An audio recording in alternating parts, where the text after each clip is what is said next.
যে কবিতাটি আবৃত্তি করছি সেই কবিতাটি অনেকটা আমার রাজপথের স্মৃতি বিজড়িত কবিতা। আমি যখন রাজপথে বুলেটের সামনে একটি ইট পাটকেল নিয়ে আমার মেধাবী ভাইদেরকে নিয়ে লড়ছিলাম, তখন এই কবিতাটি আমাকে বারবার মনে করিয়ে দেয় যে দেশে যুক্তি নয় শক্তি, স্বস্তি নয় অস্থিরতা, আর আদর্শ নয় অনাদর্শ মোক্ষম সর্বদিকে, সেই দেশে হয়তো মেধাবী হয়ে আমি কলমকে ধারণ করে ক্ষমাহীন অপরাধ করেছি। এই দেশে কলমকে ধারণ করা কি ক্ষমাহীন অপরাধ? সেই কবিতাটি আবৃত্তি করছি।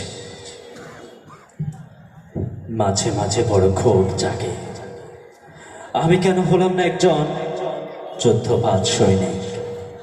আমার হাতে যদি থাকতো একটি কলমের পরিবর্তে অত্যাধুনিক মেশিন গান কিংবা একটি এয়ার গানের ট্রিগারে এই ব্যাকুল আঙুলগুলো, তবু হয়তো হৃদয়ের ঘুমন্ত ভিসুবি আস্থা জেগে উঠতে পারতো সম্পূর্ণ পারঙ্গম হয়ে, কিংবা কিংবা নায়াগ্রা জলপ্রপাতের মতো ভেঙে চুরে যেতে পারতো হৃদয়ের গিরিপথ।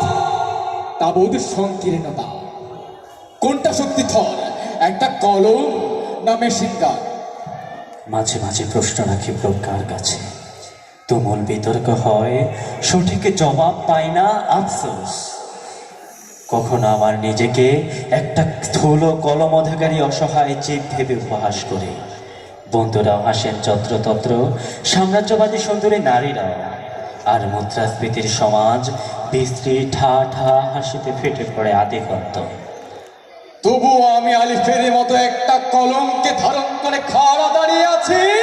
আমার বৃত্ত নেই, চিন্তার বড়াই করি বেহুদা। আমি দ্বিতীয় মহাসাগরের নায়ক হিটলারের কাহিনী পড়তে পড়তে, কিংবা রবিকে বোমার ধ্বংস ইতিহাস ঘাটতে ঘাটতে, কলমের কালো আচরে একটি শান্তির উদ্যান রচনা করি। জানি মানুষের হিংস্রতা, ক্রোধ, মতমত্ততা, ভালোবাসার এই উদ্যানে সংকুলান হবে না কখনোই।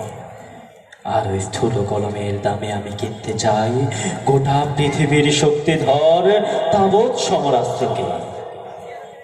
কিন্তু হায়, আমার প্রিয়জনরা যারা শান্তির কপোত ওড়াতে ব্যস্ত, আমাকে একটা পরাজিত সৈনিক হিসেবে চিত্রিত করে হাসে। হাসতে হাসতে তারা ইতিহাসের ইন্তারের রোজের রচনা করে, আমার সুকুমার বৃত্তির যাচাই হয়ে নিয়োজিত। কখনো আমার মনে হয় আমি কলমকে ধারণ করে ক্ষমাহীন অপরাধ করেছি, যে এই অপরাধের খেসারত পূরণে তেল সমৃদ্ধ সে অনুকূল অক্ষ। তৃতীয় বিশ্বের উন্নয়নশীল দেশের একজন যুবক হয়ে আমি আমার তারুণ্যকে বিপদগামী করেছি। আমার যৌবন সহসা ব্যয়িত হওয়া উচিত ছিল যুদ্ধাস্ত্র চর্চায়।